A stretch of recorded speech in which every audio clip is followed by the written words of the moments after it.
हर हर महादेव सभी को जय श्री हरि विष्णु।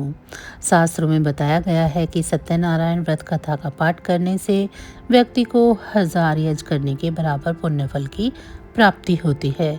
सत्यनारायण भगवान व्रत कथा में भगवान विष्णु के सत्य स्वरूप के बारे में बताया गया है। इस व्रत का पाठ करने से घर में सुख समृद्धि का वास होता है और भगवान विष्णु की कृपा बनी रहती है। श्री सत्यनारायण कथा प्रथम अध्याय।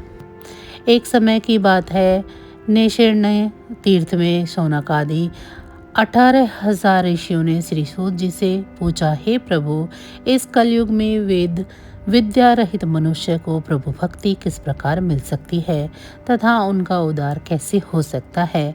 हे मुनि श्रेष्ठ, कोई ऐसा तब बतलाइए जिससे थोड़े समय में ही पुण्य मिले और मनवांछित फल भी मिल जाए।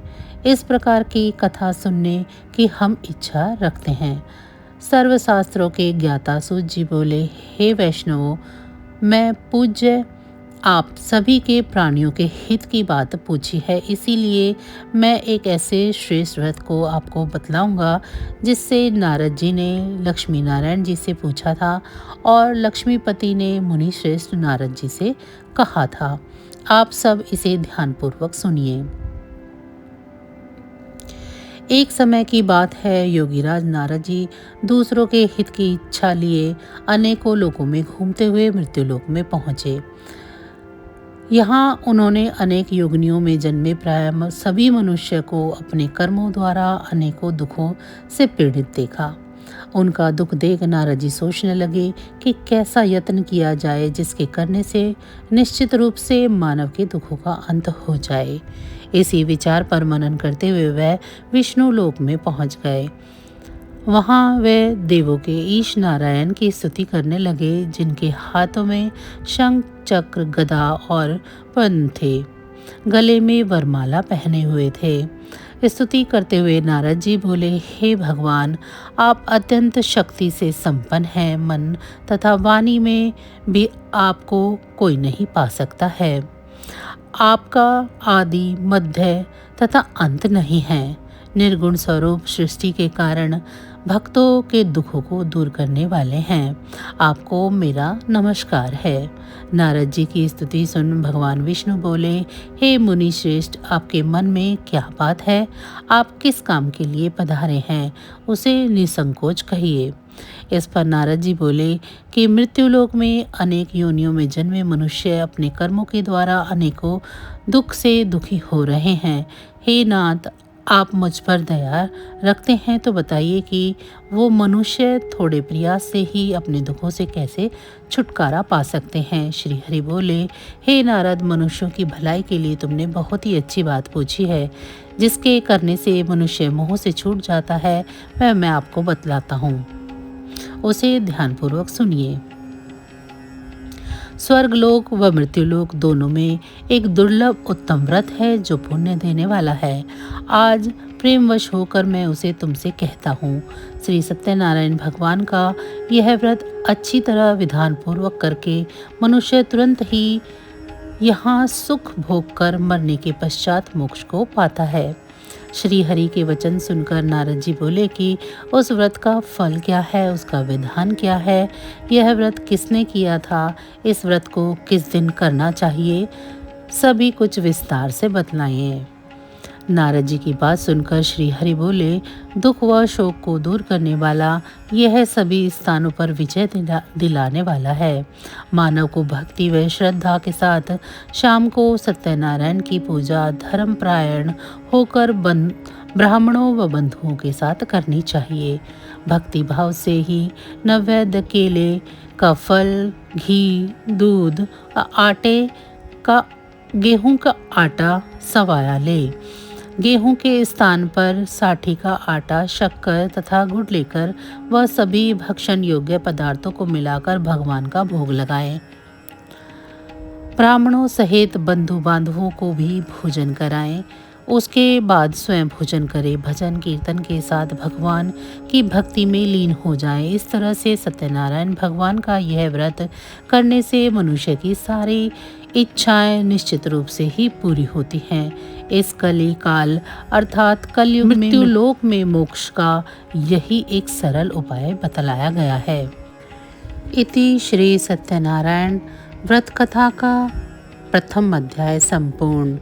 श्रीमन्नारायण नारायण नारायण भजमन नारायण नारायण नारायण।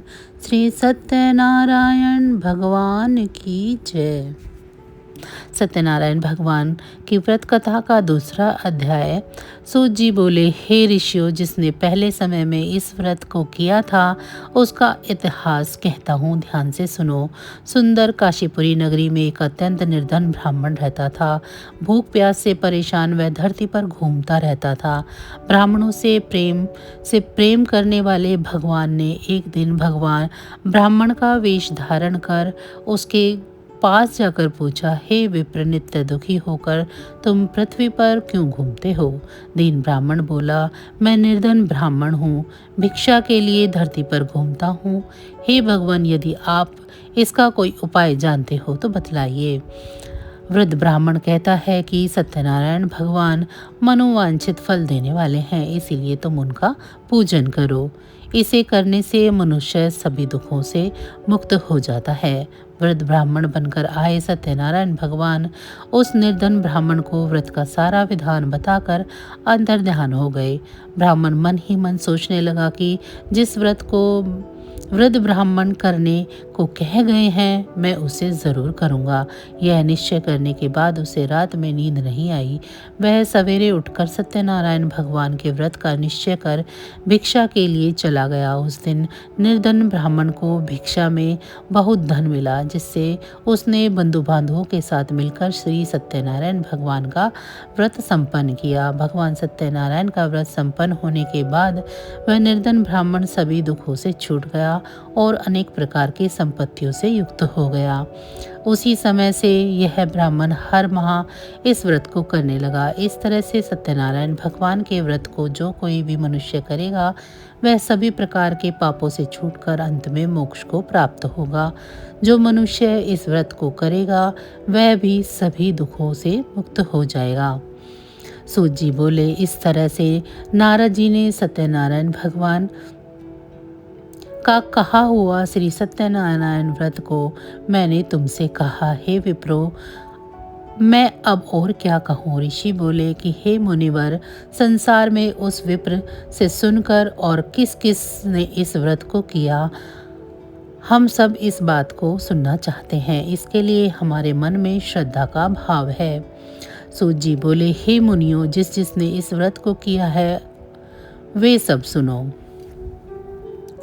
एक समय वही विप्र धन व ऐश्वर्य के अनुसार अपने बंधु बांधवों के साथ इस व्रत को करने को तैयार हुआ। उस समय एक लकड़ी बेचने वाला बूढ़ा आदमी आया और लकड़ियां बाहर रखकर अंदर ब्राह्मण के घर में आ गया।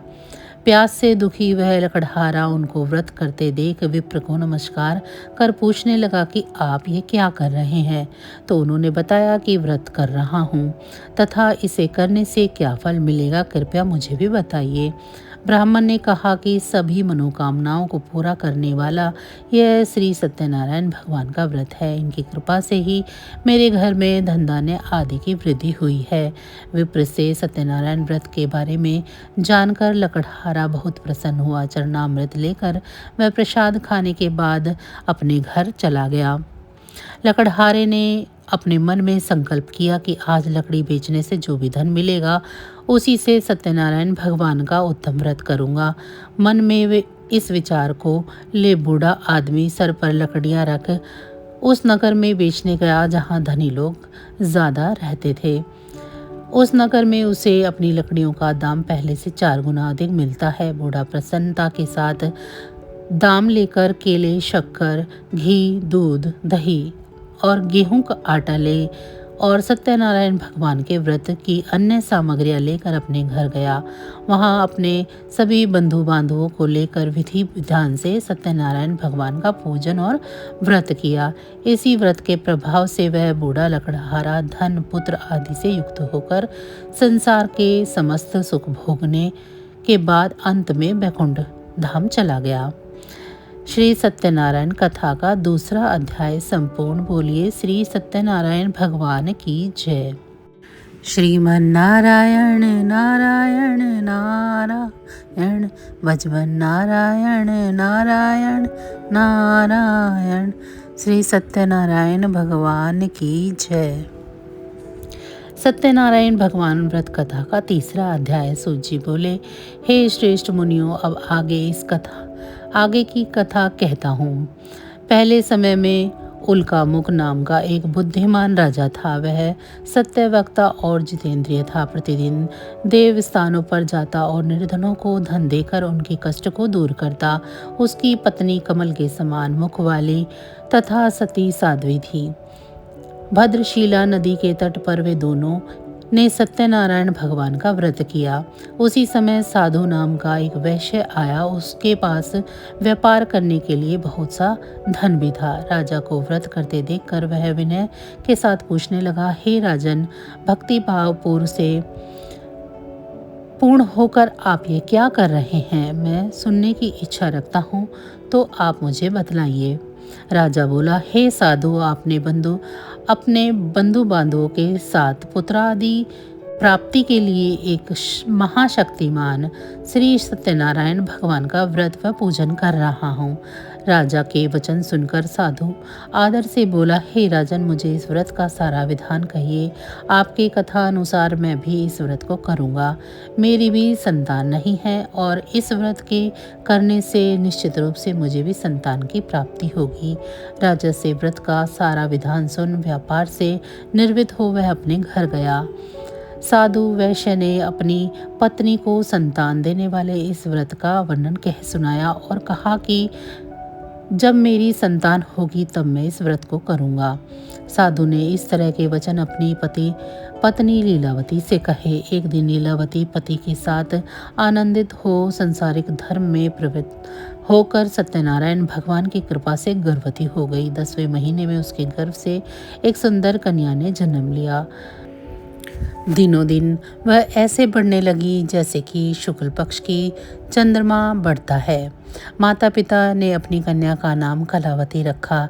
एक दिन लीलावती ने मीठे शब्दों में अपने पति को याद दिलाया कि आपने सत्यनारायण भगवान के जिस व्रत के लिए संकल्प किया था उसे करने का समय आ गया है। आप इस व्रत को करिए। साधु बोला कि हे प्रिय, इस व्रत को मैं इसके विवाह पर करूँगा। इस प्रकार अपनी पत्नी को आश्वासन देकर वह नगर की ओर चला गया। कलावती पिता के घर में रह वृद्धि को प्राप्त हो गई। साधु ने एक बार नगर में अपनी कन्या को सखियों के साथ देखा तो तुरंत ही दूत को बुलाया और कहा कि मेरी कन्या के योग्य कोई वर देख आओ। साधु की बात सुनकर दूत कंचन नगर में पहुंचा और वहां देखभाल कर लड़की के सुयोग्य वाणिक पुत्र को ले आया। सुयोग्य लड़के को देख साधु ने बंधु बांधवों को बुलाकर अपनी पुत्री का विवाह कर दिया। लेकिन दुर्भाग्य की बात तो यह है कि साधु ने अभी भी श्री सत्यनारायण भगवान का व्रत नहीं किया। इस पर श्री भगवान क्रोधित हो गए और श्राप दिया कि साधु को अत्यधिक दुख मिले। अपने कार्य में कुशल साधु बनिया जमाई को लेकर समुद्र के पास स्थित होकर रत्नासागर नगर में पहुंच गया। वहां जाकर दामाद ससुर दोनों मिलकर चंद्रकेतु राजा के नगर में व्यापार करने लगे। एक दिन भगवान सत्यनारायण की माया से एक चोर राजा का धन चुराकर भाग रहा था। उसने राजा के सिपाहियों को अपना पीछा करते देख चुराया हुआ धन वहां रख दिया जहां साधु अपने जमाई के साथ ठहरा हुआ था। राजा के सिपाहियों ने साधु वैश्य के पास राजा का धन पड़ा देखा तो वह ससुर जमाई दोनों को बांधकर प्रसन्नता से राजा के पास ले गए और कहा कि इन दोनों चोरों को हमने पकड़ लिया है। आप आगे की कार्रवाई की आज्ञा दे। राजा की आज्ञा से उन दोनों को कठिन कारावास में डाल दिया गया और उनका सारा धन भी उससे छीन लिया गया। श्री सत्यनारायण भगवान से श्राप से साधु की पत्नी भी बहुत दुखी रहने लगी। घर में जो धन रखा था उसे भी चोर चुरा ले गए। शारीरिक और मानसिक पीड़ा व भूख प्यास से अति दुखी हो अन्न की चिंता में कलावती ने कलावती के ब्राह्मण के घर गई। वहां उसने श्री सत्यनारायण भगवान का व्रत होते हुए देखा। फिर कथा भी सुनी। वह प्रसाद ग्रहण कर वह रात को घर वापस आई। कलावती ने अपनी माता से कहा, हे माता, मैंने एक ब्राह्मण के घर से सत्यनारायण भगवान का व्रत देखा है। कन्या के वचन सुन लीलावती भगवान के पूजन की तैयारी करने लगी। लीलावती ने परिवार व बंधुओं सहित सत्यनारायण भगवान का पूजन किया और उनसे वर मांगा कि मेरे पति तथा जमाई शीघ्र ही घर आ जाएं। साथ ही यह भी प्रार्थना की कि हम सबका अपराध क्षमा करें। श्री सत्यनारायण भगवान इस व्रत से संतुष्ट हो गए और राजा चंद्रकेतु को सपने में दर्शन देकर कहा कि हे राजन, तुम उन दोनों वैश्यों को छोड़ दो और तुमने उनका जो धन लिया है उसे भी वापस कर दो। अगर ऐसा नहीं किया तो मैं तुम्हारा धन, राज्य व संतान सभी को नष्ट कर दूंगा। राजा को यह सब कहकर वह अंतर ध्यान हो गए। प्रातःकाल सभा में राजा ने अपना सपना सुनाया। फिर बोले कि वर्णिक पुत्रों को कैद से मुक्त कर सभा में लाओ। दोनों ने आते ही राजा को प्रणाम किया। राजा मीठी वाणी में बोला, हे महानुभाव, भाग्यवश ऐसा कठिन दुख तुम्हें प्राप्त हुआ है, लेकिन अब तुम्हें कोई भय नहीं है।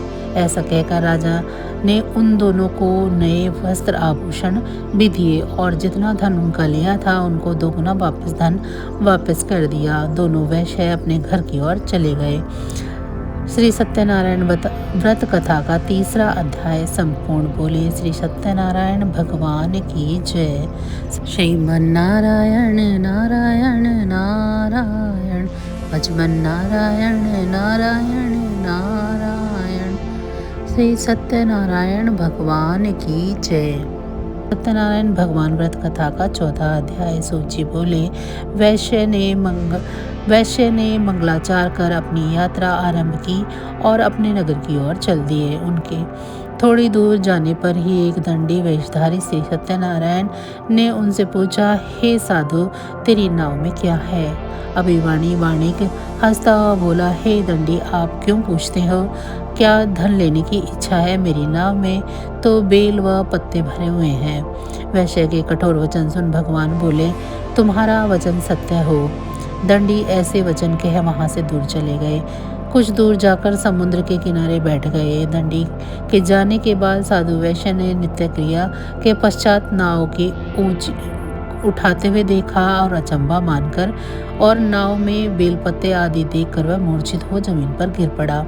मूर्छा खुलने पर वह अत्यंत शोक में डूब गया। तब उसका दामाद बोला कि आप शोक न मनाइए, यह दंडी का श्राप है, इसीलिए हमें उनकी शरण में जाना चाहिए, तभी हमारी मनोकामना पूरी होगी। दामाद की बात सुनकर वह दंडी के पास पहुंचा और अत्यंत भक्तिभाव नमस्कार कर बोला कि मैंने आपसे जो कुछ भी असत्य वचन कहे थे उनके लिए मुझे क्षमा कर दें। ऐसा कहकर महान शोकातुर हो रोने लगा। तब दंडी भगवान बोले, हे वाणिक पुत्र, मेरी आज्ञा से बार बार तुम्हें दुख प्राप्त हुआ है। तू मेरी पूजा से विमुख हुआ। साधु बोला, हे भगवान, आपकी माया से ब्रह्मा आदि देवता भी आपके रूप को नहीं जानते, तब मैं अज्ञानी कैसे जान सकता हूँ? आप प्रसन्न हो जाइए। अब मैं सामर्थ्य के अनुसार आपकी पूजा करूँगा। मेरी रक्षा करो और पहले के समान नौका में धन भर दो। साधु वैश्य के भक्तिपूर्वक वचन सुनकर भगवान प्रसन्न हो गए और इच्छा अनुसार वरदान देकर अंतर्ध्यान हो गए। ससुर जमाई जब नाव पर आए तो नाव धन से भरी हुई थी। फिर वही अपने अन्य साथियों के साथ सत्यनारायण भगवान का पूजन कर अपने नगर की ओर वो चल दिए। जब नगर के नज़दीक पहुंचे तो दूत को घर पर खबर करने के लिए भेज दिया। दूत साधु की पत्नी को प्रणाम करते हुए कहता है कि मालिक और दामाद सहित नगर के निकट आ गए हैं। दूत की बात सुन साधु की पत्नी लीलावती ने बड़े हर्ष के साथ सत्यनारायण भगवान का पूजन कर अपनी पुत्री कलावती से कहा कि मैं अपने पति के दर्शन को जाती हूँ, तो कार्य पूर्ण कर शीघ्र ही आ जा। माता के ऐसे वचन सुनकर कलावती जल्दी में प्रसाद छोड़ अपने पति के पास चली गई। प्रसाद की अवज्ञा के कारण श्री सत्यनारायण भगवान रुष्ट हो गए और नाव सहित उसके पति को पानी में डुबो दिया।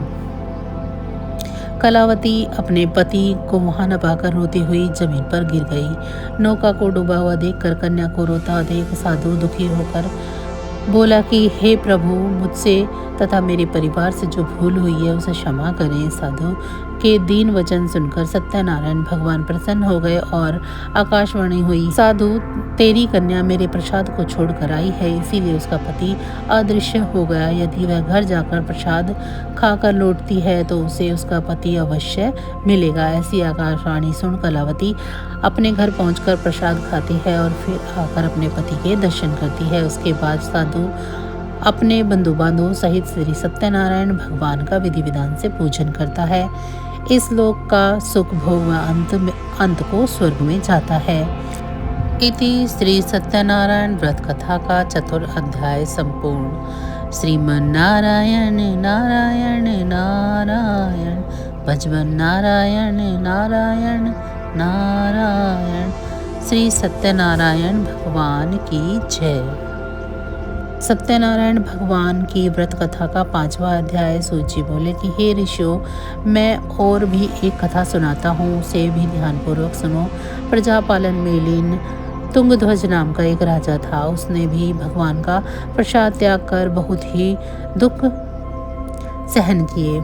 एक बार वह वन में जाकर वन्य पशुओं को मारकर वह बड़के पेड़ के नीचे आया। वहाँ उसने ग्वालों को भक्ति भाव से अपने बंधु बांधवों सहित सत्यनारायण भगवान का पूजन करते देखा। अभिमानवश राजा ने उन्हें देखकर भी पूजा स्थान में नहीं गया और न ही उसने भगवान को नमस्कार ही किया। ग्वालों ने राजा को प्रसाद दिया, लेकिन वह प्रसाद भी उसने ग्रहण नहीं किया और प्रसाद को वहीं छोड़कर वह अपने नगर की ओर चला गया। जब वह नगर में पहुंचा तो वहां सब कुछ तहस नहस हुआ पाया, तो वह शीघ्र ही समझ गया कि यह सब भगवान ने ही किया है। वह दोबारा ग्वालों के पास पहुंचा और विधिपूर्वक पूजा कर प्रसाद खाया तो श्री सत्यनारायण भगवान की कृपा से सब कुछ पहले जैसा हो गया। दीर्घ काल तक सुख भोगने के बाद मरने के उपरांत उसे स्वर्गलोक की प्राप्ति हुई। जो मनुष्य परम दुर्लभ इस व्रत को करेगा तो भगवान श्री सत्यनारायण की अनुकंपा से उसे धन धान्य की प्राप्ति होगी, निर्धन धनी हो जाता है और भय मुक्त हो जीवन जीता है। संतानहीन मनुष्य को संतान सुख मिलता है और सारे मनोरथ पूर्ण होने पर मानव अंतकाल में वैकुंठ धाम को जाता है। सूत जी बोले, जिन्होंने पहले इस व्रत को किया है, अब उनके दूसरे जन्म की कथा कहता हूँ। वृद्ध सतानंद ब्राह्मण ने सुदामा का जन्म लेकर मोक्ष की प्राप्ति की। लकड़हारे ने अगले जन्म में निषाद बनकर मोक्ष को प्राप्त किया। उल्कामुख नामक राजा दशरथ होकर वैकुंठ को गए। साधु नाम के वैश्य ने मोरध्वज बनकर अपने पुत्र को आरे से चीरकर मोक्ष पाया। महाराज तुंगध्वज ने स्वयंभू होकर भगवान में भक्ति युक्त हो कर्म का मोक्ष पाया। श्री सत्यनारायण भगवान की व्रत कथा का 5वां अध्याय संपूर्ण। बोलिए श्री सत्यनारायण भगवान की जय। श्रीमन्नारायण नारायण नारायण, भजवन नारायण नारायण नारायण। श्री सत्यनारायण भगवान की जय। तो बस आज की जानकारी इतनी ही थी। फिर मिलेंगे हम आपको ऐसी ही किसी अन्य जानकारी के साथ अगली वीडियो में। तब तक अगर आप सभी को हमारी ये जानकारी अच्छी लगी है तो वीडियो को लाइक करें। चैनल को अभी तक सब्सक्राइब नहीं किया तो चैनल को सब्सक्राइब कर लें और कमेंट बॉक्स में श्री हरि विष्णु ज़रूर लिखें। इसी के साथ भगवान श्री हरि विष्णु की कृपा दृष्टि आप सभी पर सदैव बरसती रहे। आप सभी का बहुत बहुत धन्यवाद। नमः शिवाय।